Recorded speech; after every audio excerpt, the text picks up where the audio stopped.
Good day, ladies and gentlemen. So it is that time of the month where I can go over my revamped tier list, going over the best characters in Eternal Evolution. Now, I do it a little bit differently here. I rank the characters by basically class and or function. You'll see what I mean by that, but I don't do an overall general. I kind of discuss every character in relation to its peers, since all the characters are somewhat grouped together. So let's begin.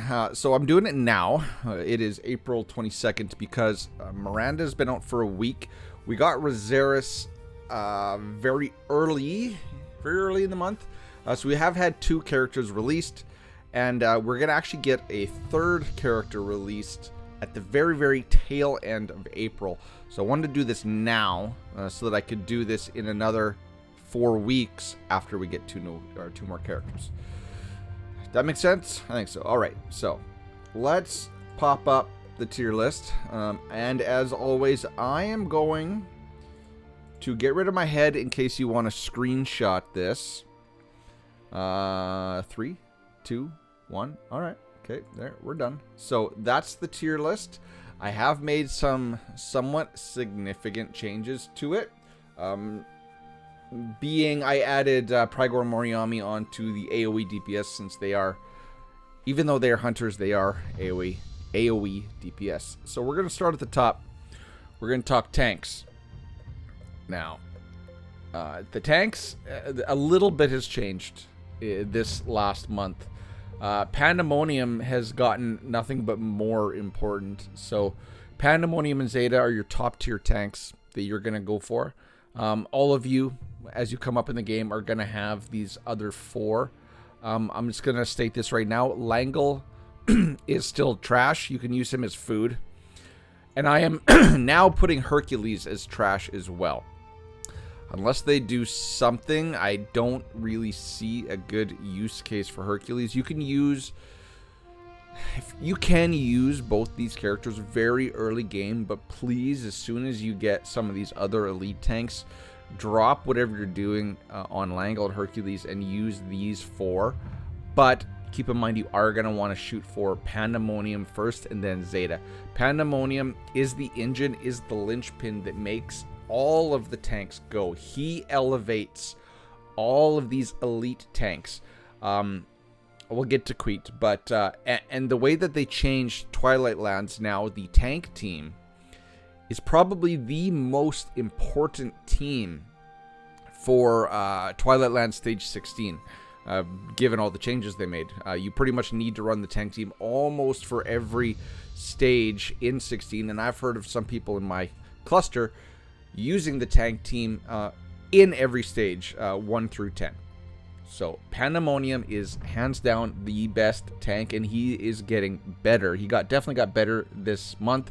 Zeta's kind of much stayed the same. She's good. I should probably go like this, just given the fact that Panda is significantly better than Zeta, but Panda's more of a tank that makes the team go and gives the damage, whereas Zeta's more of a true tank. She, with her ability to give herself a shield and heal herself, she is almost a self-sufficient meat shield. She is quite good. She's more of a true tank versus Panda, but Panda is just better, I'd say. Oysa, I still have Oysa as 3rd because Oysa is going to be your PvP tank. I have used her in my end game PvP metas teams for months now, and she's still just only getting better. I recently filled out all of her X talents 1 through 5 because I believe that much in her. I've actually finished Queet's 1 through 5 as well. So I have Oysa paired with an energy team for PvP, and I do run her in my solo PvP team as a summoner tank, as the tank for the summoner team. Oak is also really good as well.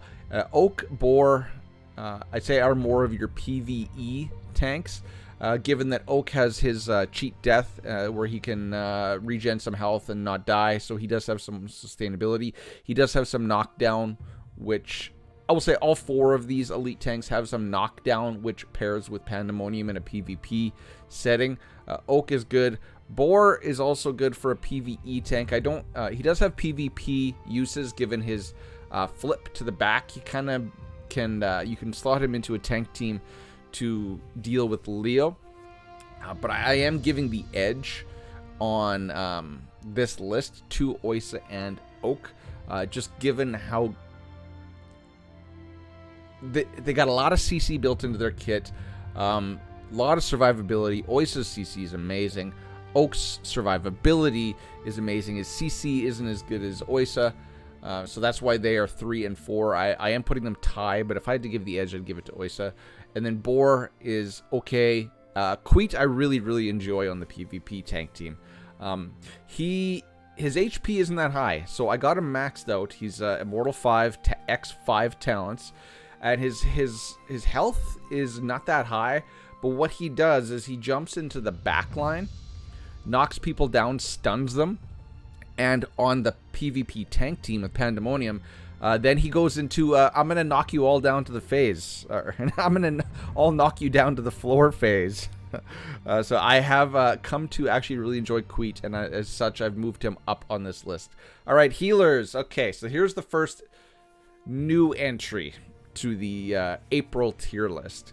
Miranda and Mazrani. I had a tough time with these two, figuring out which one I wanted to give the edge to. So I'm going to give them 1 and 2. I'm going to say 1A and 1B. Obviously, they have a little different uses. Miranda, we'll talk about Mazrani. First, Mazrani, he has been the linchpin. He has been the cream of the crop healer since this game launched. He is an AOE healer. You pair him with Flashpoint, he does amazing things. He shields characters. He buffs the attack of characters in the back row. You just can't get around what Mazrani does. Miranda is similar to Mazrani, but she has the ability to permanently boost the attack of energy characters, and she has a lot of energy synergy, which I think that's why I put her second.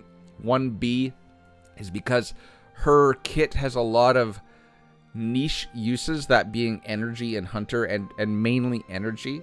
But her shield is becoming really powerful, and people, I think, are just starting to understand the full capability of what Miranda does. She's already significantly made an impact in PvP.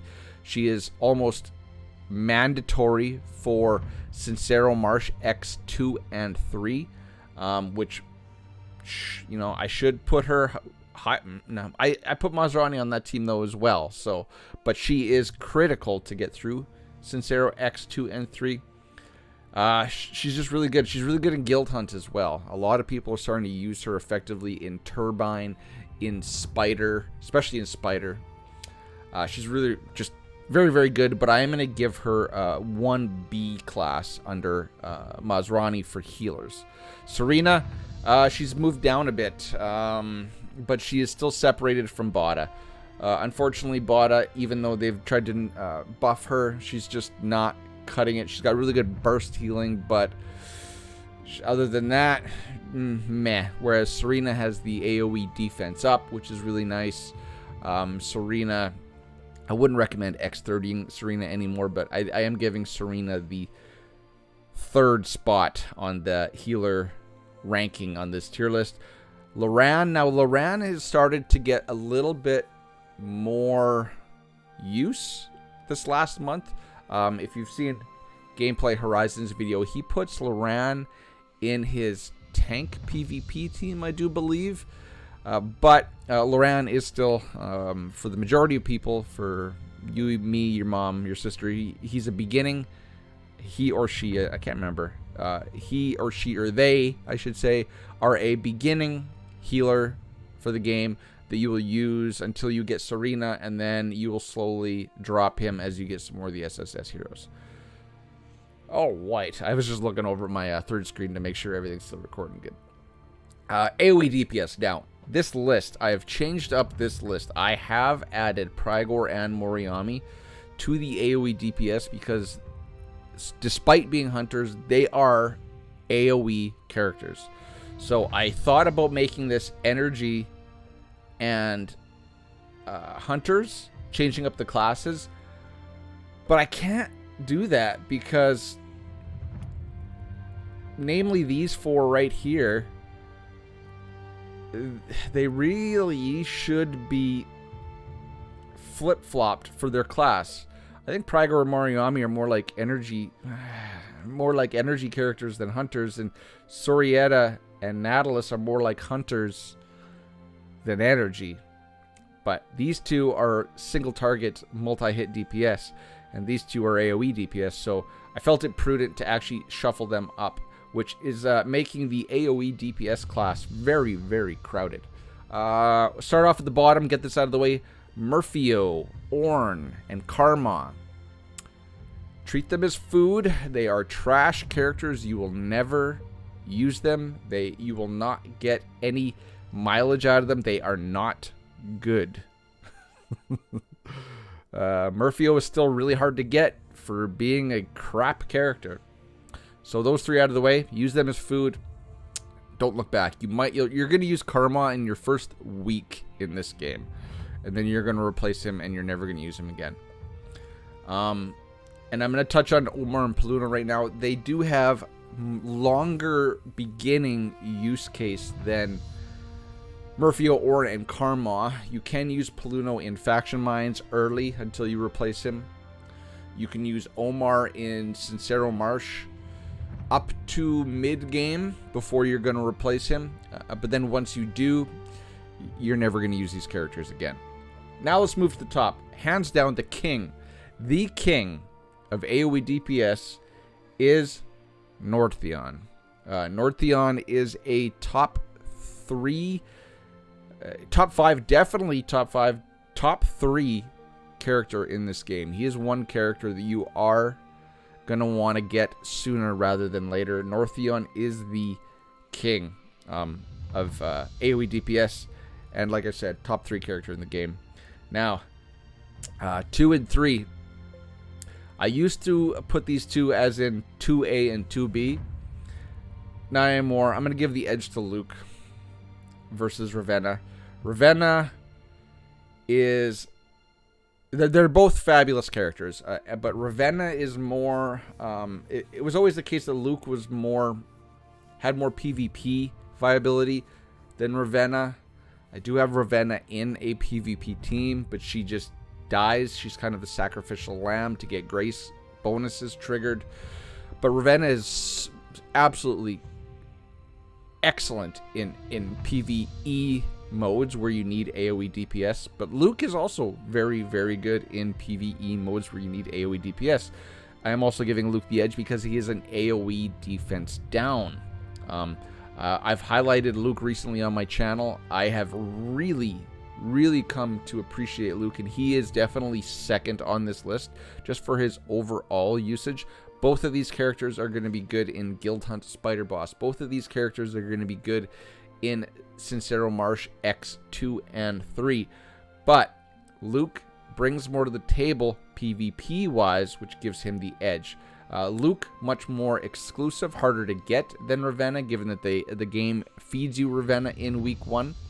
But definitely worth it. You're going to need, in my opinion, to go for Luke because he synergizes so well with Miranda and Nor. The team just goes.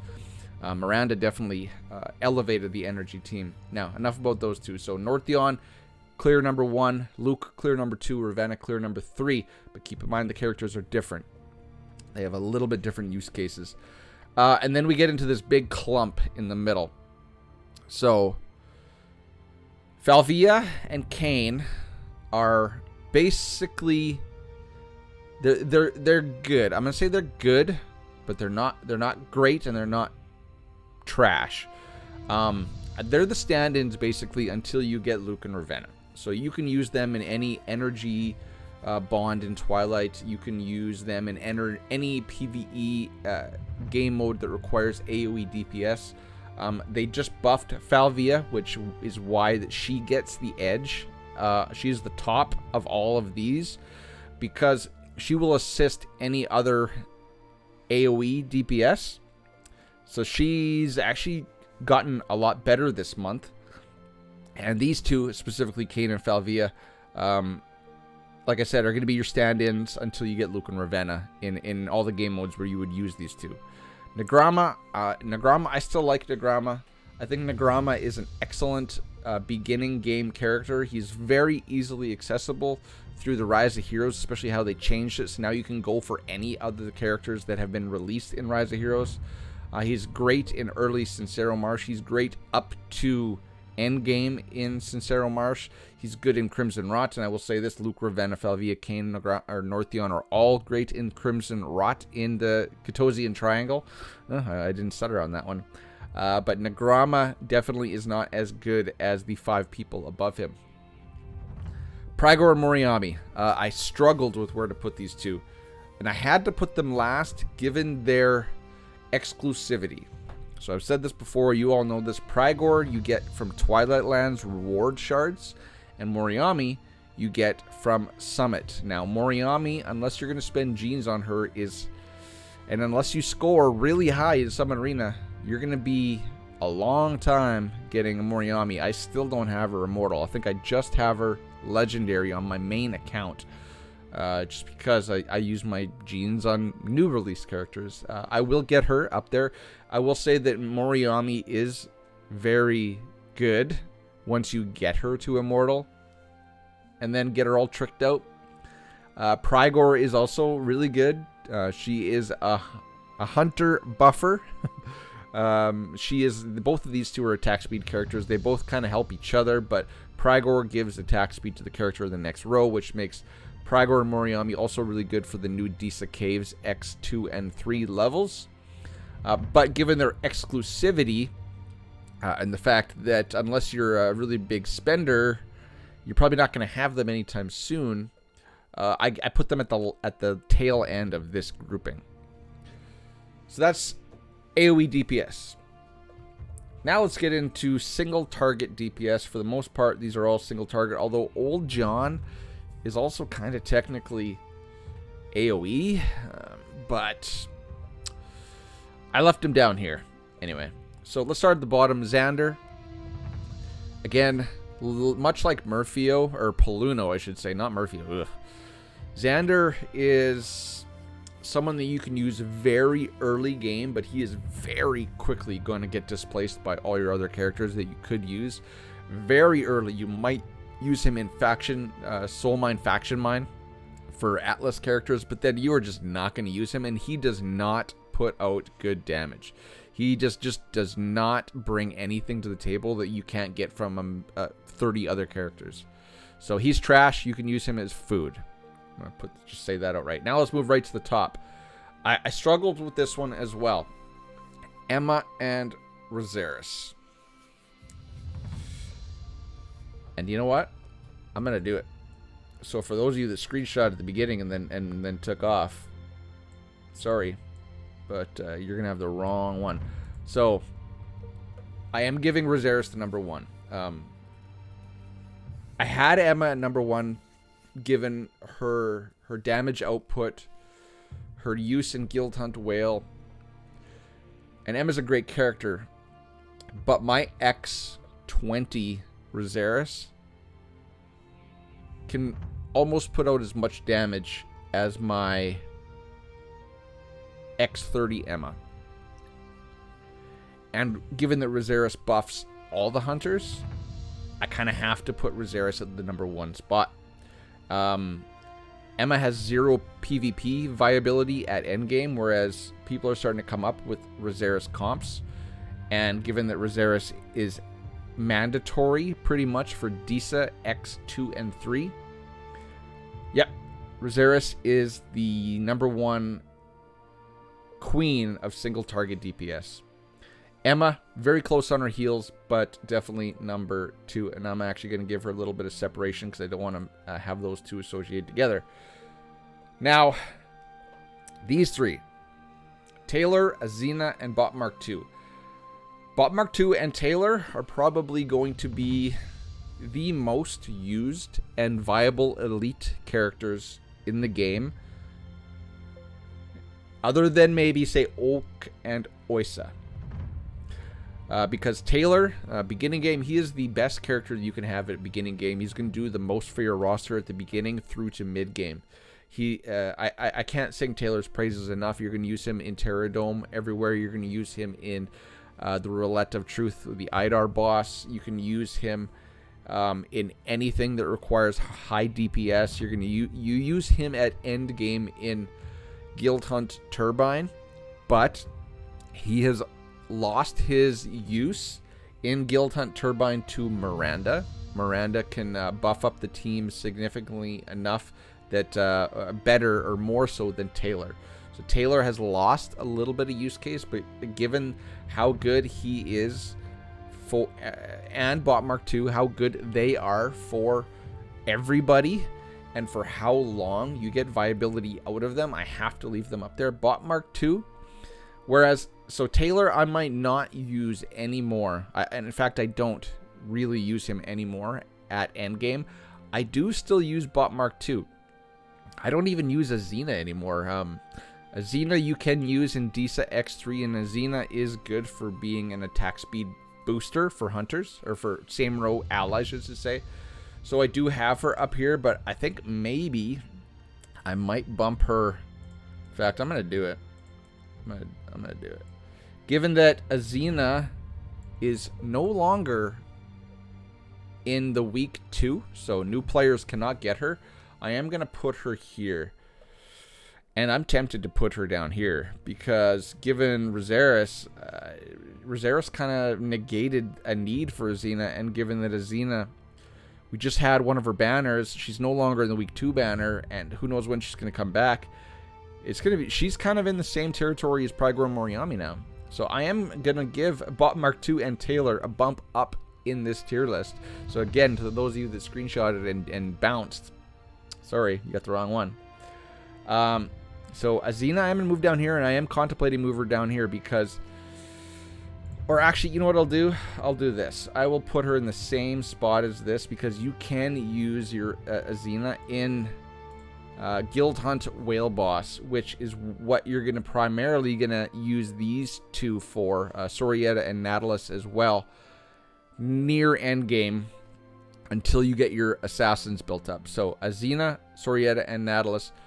Sorietta and Nautilus are basically the same sides, or two sides of the same coin. Sorietta is the elite side of that coin, and Nautilus is the SSS. You are going to use Sorietta everywhere in the beginning game. Ancient Altar, Story, Faction Mines, Atlas, etc., etc., etc., Whale Boss. So that's why Sorietta has the edge over Nautilus. But then as soon as you get Nautilus, Nautilus does everything Sorietta does, but better and harder. But yeah, so these three characters I'm going to put in this grouped as equivalent in regards to single target single target multi-hit DPS. Old John. Okay. I don't know where to put Old John. I don't know what he does well. He's a cool looking character. He's a badass looking character, but he just doesn't have any place anywhere. I'm sorry, he doesn't. He's just another random hunter. He's not he's not lower on this list because you can get him very easily through the Rise of the Heroes event, and if you don't have Azina, Rosaris, Emma, early game you could probably use Taylor, Bot Mark 2, and Old John as your hunters, right? So I'm thinking like Twilight Bond, those are the three hunters. So he does have some use case early game, but Old John doesn't have any use mid game or late game. So hence the reason why he gets this ranking. So let me shuffle my head up here. And now I still have melee, which is Assassins and Vanguard all grouped together because they are all melee characters. Dog's crying. Leo is still the hands down the king of the melee class. Leo is, I would say, is still top 3 character in the game. His use cases are undoubtedly not in question. Does that make sense? You're going to use Leo everywhere. You're going to want to chase him. Daniel, Leo, and Nord, in my opinion, are the top 3 characters in this game. Followed closely by Masrani. And then the 4th, or the 5th spot is in contention. Given what they've done into the game, I think Panda might be 5th now. I'm trying to think. It's gonna be between Ryzeris and Panda, but for now, I think Panda's better. Yeah. So Leo is the king. He is literally the king. Leo of the melee DPS. You're gonna use him anywhere you need melee. He's gonna be your frontline tank for all content. He kind of does the same stuff Nord does, but in my opinion, he still has higher survivability than Nord. Nord, you kind of have to pair with Rez to keep him running, whereas Leo just keeps running on his own. Oftentimes, you're going to run Leo and Nord, so Leo's going to get going. He's going to keep everyone wrapped up until Nord does start going with Rez, and then Nord can take over. But without Leo, Nord often just gets bum rushed and killed. So Leo, undisputed number 1 of the melee class. And then Rickert and Bailey Hudson, I put them above Crete. Now, Rickert is the linchpin of any assassin comp. Rickert is the only reason that makes assassins good on Guild Hunt Whale Boss. Rickert puts out insane damage. You kind of have to pair Rickert. His downfall, though, is that unless you pair him with other assassins, he loses viability. But I'm going to speculate. So we've all gotten Disa X123. We just now got Sincero X123. I guarantee you within a few weeks, we're going to get Terradome X123. And it's going to require Rickert and Bailey to beat it. And that said, I think we're going to be adding another assassin to this list, because they always pair those content upgrades for those dungeons with a character that allows you to complete that dungeon. And I think that we're going to get another assassin to round out that team. I don't know if you can hear her crying or not. So, Rickert, undisputed number 2. Bailey, undisputed number 3. I know a lot of people have been crapping on Bailey since the release of Rickert and lately, because he kind of loses viability at endgame. But Bailey is an absolute... people forget how much Bailey boosted their account early game. And for like early arenas or PvP, if you're on new shards, Bailey can make you the king of PvP until people on your shard get the summoner team up and running. So Bailey still puts out the damage numbers, guys. Don't sleep on Bailey. Don't dismiss Bailey, given that he's kind of been... I don't want to say he's been overshadowed by all these other characters, but he's just... there are other people also at his level on the pedestal, which kind of makes him lose some of his luster. But very, very good. And you need Bailey to really make Rickert shine. Crete. Again, people like to poop on Crete now, but people forget how much Crete was the man in 2022. He's still great for new players if you want a frontline tank, because you basically get him fed to you. You can get an immortal. Everyone can get an immortal Crete very easily, very quickly in this game, and they will use him as their frontline tank until they get Leo. Which is why I have to give Crete his due. He's still a great character overall, and he is a linchpin in the Vanguard PvP team. So if without him, you're running poop characters like Artis, right? And if you don't have Leo, you're probably going to run Crete, Artis, and Na Feng. So he definitely has some use. I don't want to dismiss either of these two characters. But then so this is an easy 1, 2, 3, 4 for melee. But then now we get into more. It definitely falls off.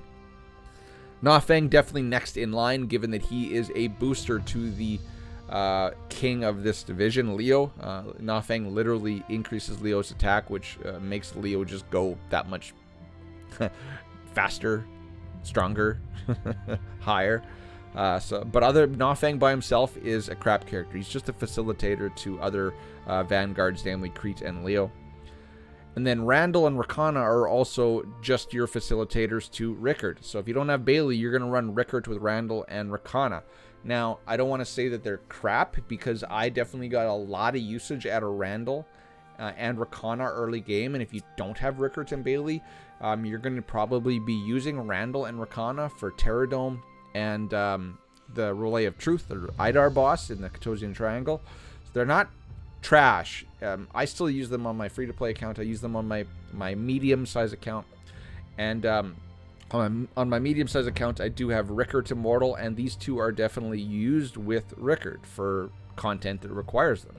So they're not trash, but they're facilitator characters. You're going to use them as your assassins early game, but then as soon as you get these two, they'll drop off. And if I had to actually give the edge, I'm got to give it to Rakana, because in Guild Hunt, Rakana does more hits. So Guild Hunt, Whale Boss, the assassins you use are Rickard, Bailey, and Rakana. You don't use Randall. Randall has some good uses for PvP early game. He's still okay. He's really cool looking. He gets points for have a cool mask. But Rakana is the better assassin. I just can't deny that. Rakana by herself, I'd say by themselves, Randall's better. But for what Rakana does for Rickard and in endgame content, I got to give Rakana the edge. Guan Yu. Okay, so Guan Yu. They buffed Guan Yu. They gave us a banner to get him. He's still garbage. He's an attack-based Vanguard. He's not even a tanky Vanguard. What makes Leo and Crete so good as Vanguards is their ability to take damage and dish damage. Guan Yu can't take damage. He's got his kit is built around bleed mechanics, which they put into the game. They put a prototype into the game for it, and then they just didn't round it out. The only place where Guan Yu has viability is, I would say, if you don't have Leo, maybe you can run Crete Na Fang and Guan Yu, but Guan Yu's more exclusive, in my opinion, than Leo. So other than that, the only place I've seen him used nowadays is on a tank team. You run Panda, Zeta, and then one of these other tanks, like Queet or Oak.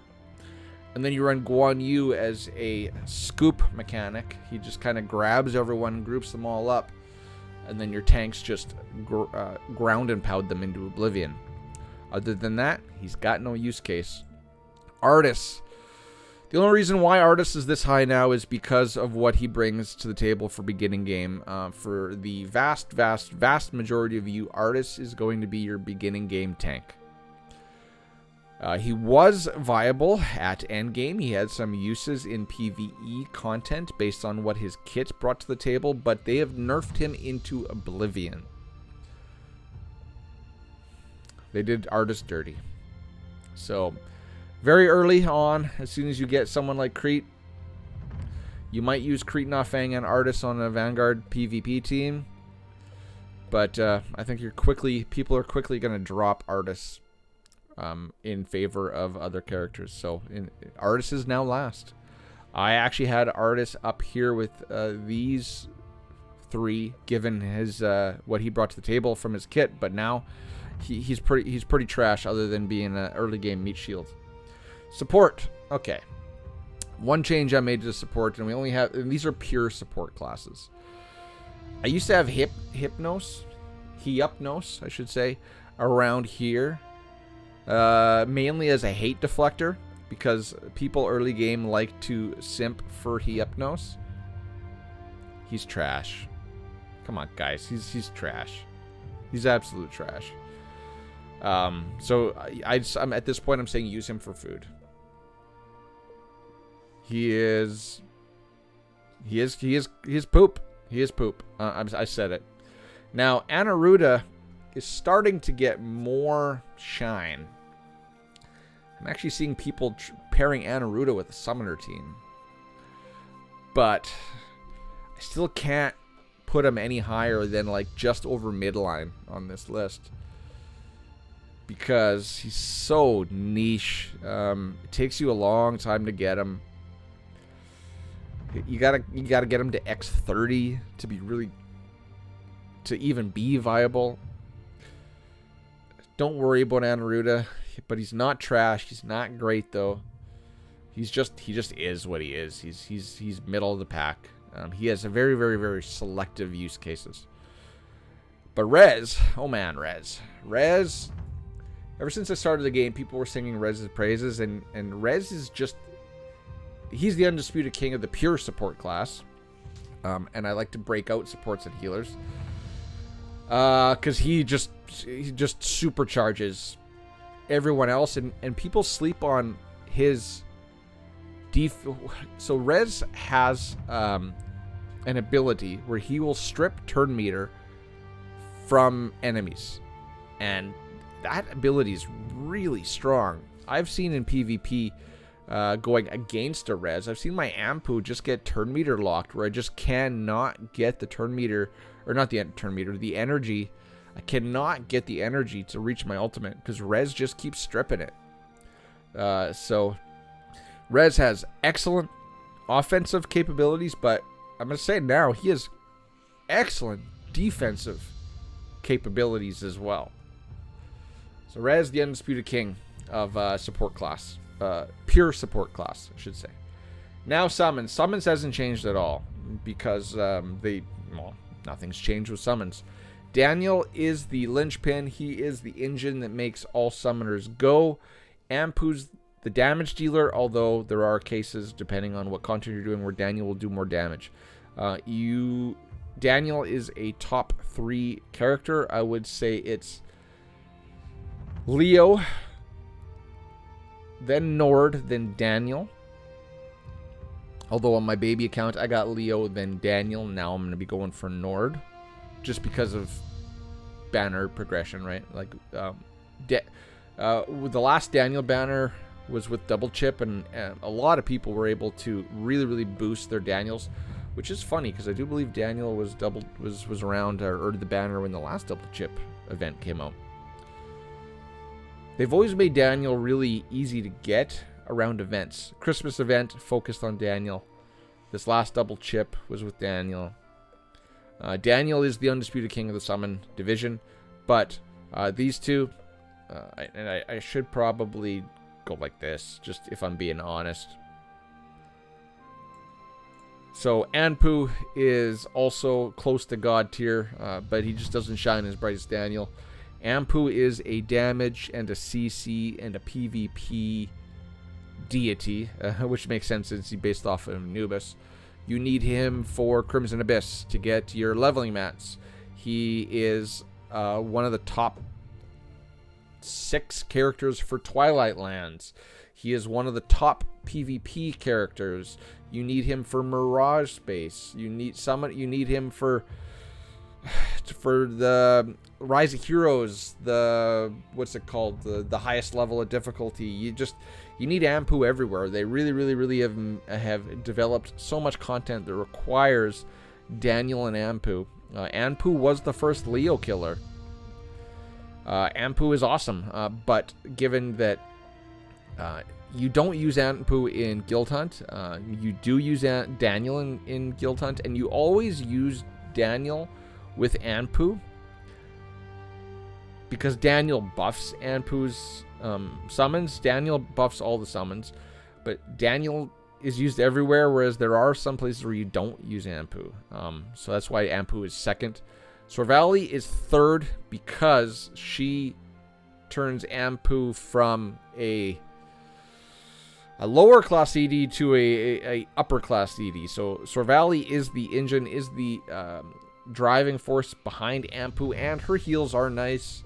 Sorvali is excellent. I'd say Sorvali is more of a heal engine to a summoner team, whereas Skewer and Hattie is more of an attack engine for the summoning team.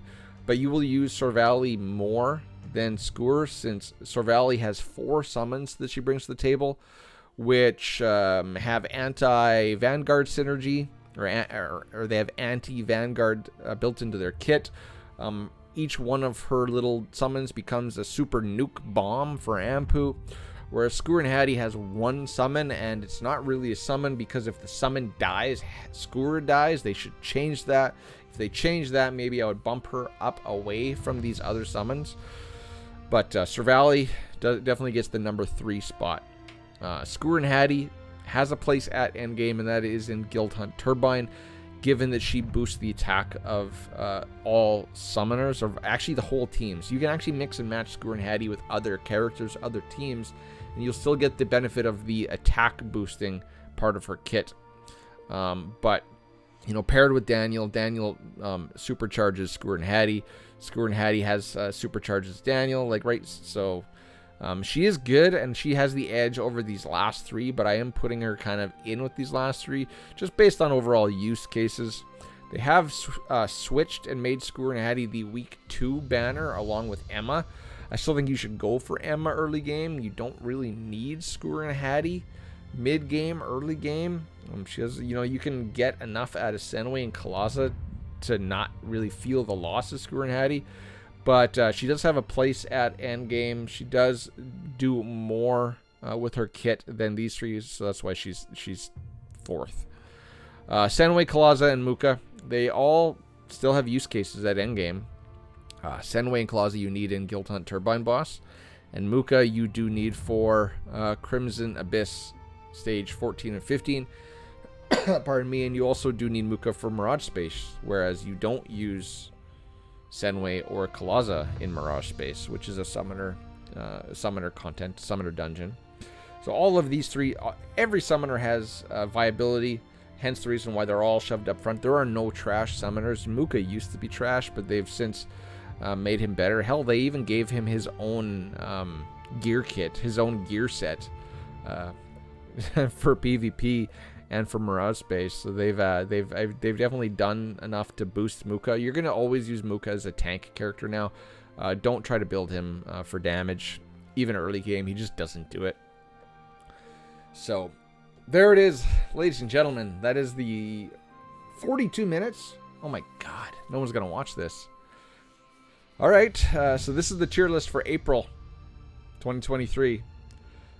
I guess I got to wrap it up quick. If you have any comments, questions, or concerns, put them down in the comments section below. I guess now that it's the end, I will remove my head in case you want to screenshot this. I will also put this on my Discord channel or Discord server as well.